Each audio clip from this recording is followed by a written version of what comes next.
Yo, what is going on, everybody? It is Brave Cat here once again with another geophysical update, and I'm calling these videos now Frontier Signals because that is the website that I am been vibe coding for a little bit now, and so this is not an actual website yet. It is still just a bunch of files on my computer. But nonetheless, it's actually, pretty useful for me to look at because, well, see, there's not actually really anywhere that just has everything in one place. If you want to look at all this stuff here when it comes to earthquakes, volcanism, space weather, and then eventually I also want to have, droughts, floods, and tropical systems on this map. So this, I want this to be a fully robust and interactive map for all of these processes here. So, it's coming along. And, I'm just kind of doing it myself. So, anyways, though, so if we take a look at the earthquakes, we did have a pretty significant 6.0 off the coast of Oregon. And of course, there's tremors going all the way up and down. I would say there's been an increase all across the board here related to space weather and the volcanism. So let's just kind of take a look at the tremor map here. This is for the past week. And there's been quite an uptick. So we got 1,600 in the past week. And there is tremors here in Oregon. So if you look at the USGS, I don't know, they don't like to report things out of Oregon. Not sure why. Even if you go here on the EQ3D, which I'll still be using this. Oh, my dog is being a menace.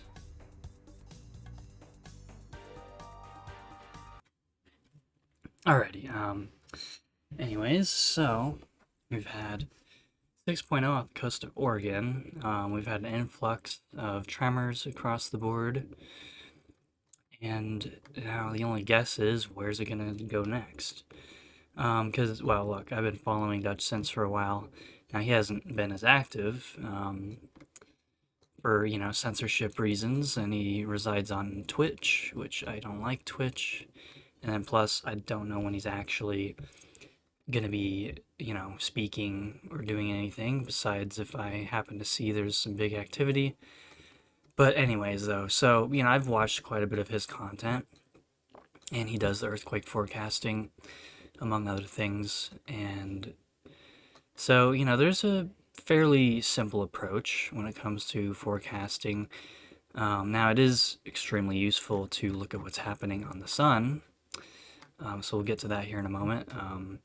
Got some of the basic dashboard stuff on this website going here. So we have every SDO feed, every angstrom wavelength. So these are obviously very nice to have. These top two are my favorite. I think these top two are literally just the most useful. So these will always autoplay, and then the rest of these, you got to click on them. And then you go down, and then also there's like little descriptions below each thing here. So when this website goes out, I don't want it to just be a full-on dashboard. I also want it to help actually, teach people and explain, some of these scientific processes, some of these dashboard items, as well as having, all this other stuff here. So now, this stuff is not filled out at all. It's really just a kind of in-process thing here. I've got this kind of basic little table for just a little bit of earthquake data. So I'm going to be filling this in as I go along. But for now, this is kind of what I have done.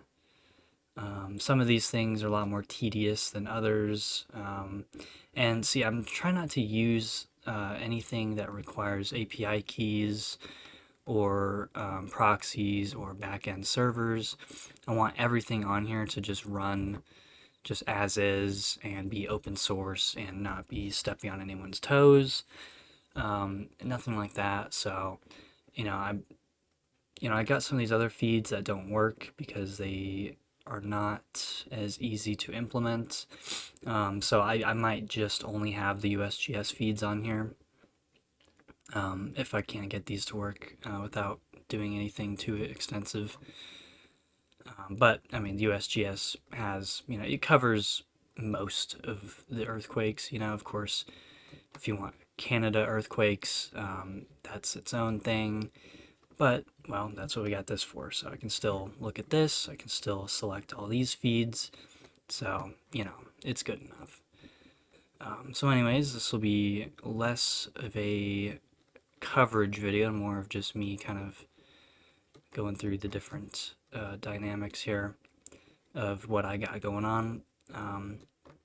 But things have taken definitely an uptick. So if we just kind of filter down to, I don't know, 4.9 and up, because, well, USGS likes to paste these 4.9s in here when some of them may in fact or may not be 5s, right?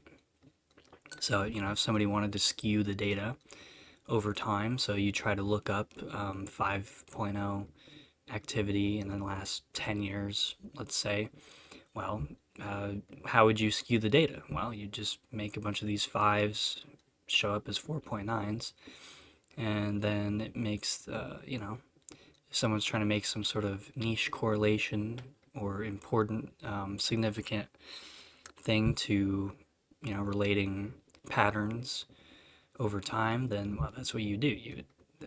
So whatever. Anyway, I'm a huge conspiracy theorist now, so, there's that. But, okay, so we've had a 6 over here. Now, this is also, I don't know if it's going to show up on here. Oh, it does. So we have this deep earthquake here. It's raised higher off the globe.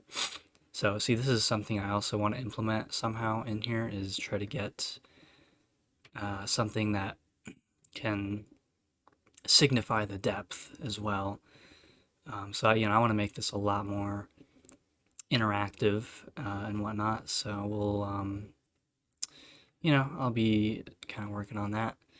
But, so anyways, we had this deep earthquake that happened here. And then, well, what would you know? A shallower, larger earthquake struck. Because that's what happens. And then, there's also some activity here in the Drake Passage, right? So this 5, I believe this 5 struck basically right after the deep earthquake, like 30 minutes, an hour, something difference. Struck down here at the opposite side, the antipode, and then we've had a lot of volcanic activity going on there. So I have this live. It's a live screenshot, so it'll keep refreshing day by day. But I also want to implement volcanoes into the map as well, and then have some extra data on that, on current eruptions and stuff. So, this is going to be, like literally an all-in-one dashboard for basically everything, as well as having little tidbits of information here and there, peer-reviewed papers, extra photos, extra media, what have you. So this here is a magnetogram. So this is really nice for looking at the sunspots. So we can click on basically the source image here, the full resolution.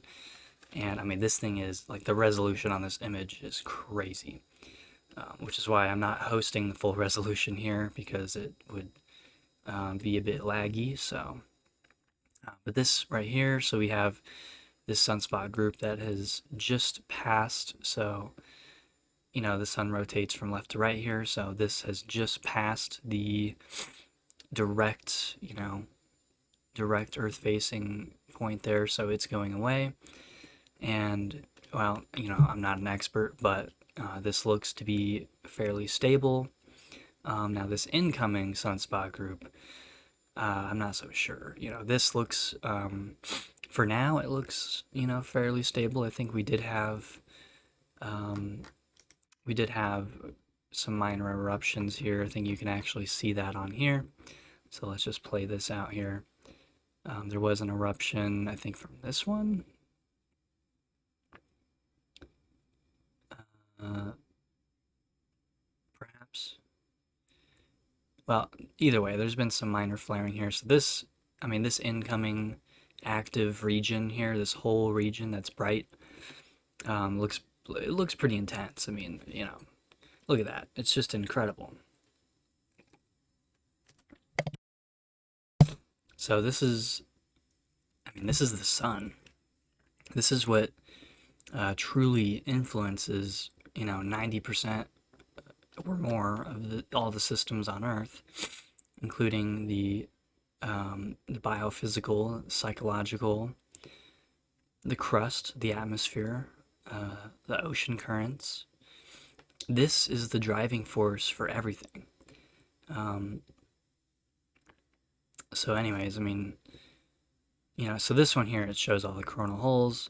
So this one here, if we just pause it and go to the end, this is where it is right now. So this entire region, this whole entire coronal hole that stretches pretty far, pretty wide, this is influencing the solar wind right now. So in fact, some of these geomagnetic instabilities here in the KP index is going to be directly related to this coronal hole and some of the other minor flaring going on. And it impacts earthquakes. So, again, this is also why I think it's going to be really cool to have an all-in-one dashboard, because then it's going to be even easier to see how all these things are related. And, people that are not too familiar with these things can come here, read these descriptions, and see how things work. And I mean, this is like basic compared to what I eventually want here. I want descriptions for everything. And then, more peer-reviewed papers and articles and links and resources and everything you can think of. So, I think, I like making things that don't already exist. If something already exists, I don't care to make it. That's kind of how I am with like my music as well. If I'm making a track that sounds really similar to something else, I lose interest. If I'm making a track that sounds totally unique, then I'm in love with it. That's how I am with my art. That's how I am with pretty much every creative process that I do. Is if it doesn't exist, then I would love to make it. So that's kind of where we're at. And I think I'll just leave it off there. This is all sorts of new beginnings, new frontiers. You can take a look at, kind of what's been going on for yourself. We've had some more deep earthquakes. We've had, again, activity on the West Coast. And, volcanoes don't stop. Everything is kind of globally at, 4.0 activity and greater. Especially over here. I mean, it's literally just a train of energy that goes across, and mostly stemming from the Indo-Australian plate, where all the volcanic activity is, where all the deep earthquakes are. This is kind of where most of the stuff starts here. But then even before that, it ultimately comes from the sun's energy, the X-ray flux, the electromagnetic influences on the mantle, the crust, the piezoelectric minerals within, getting excited by the solar energy. So it's all connected. We don't need to play any games anymore and fuff about human activity causing some of these things. Now, yeah, we do horrible things to this planet and the ecosystem. All the oil that gets dumped in the oceans, all the waste, hazardous, toxic waste, cancer-causing chemicals, the things that we do to each other as a species, yeah, those things are very real. But when it comes to impacting the global climate, yeah, it's a bunch of BS that humans cause it. The climate's always changing. It always has, it always will. The climate was not the same 3,000 or 6,000 or 12,000 years ago, or even a couple hundred years ago. The climate was different. So it's always changing regardless of what human activity dictates. So don't fall for it, because that's how they want to control us. You know, if they can blame us for some of these extreme things that are happening, then it makes it really easy to control people. And that's all they want. That's literally all they want. So don't fall for it. Just don't. So anyways, that'll be it for now. I'll catch y'all next time.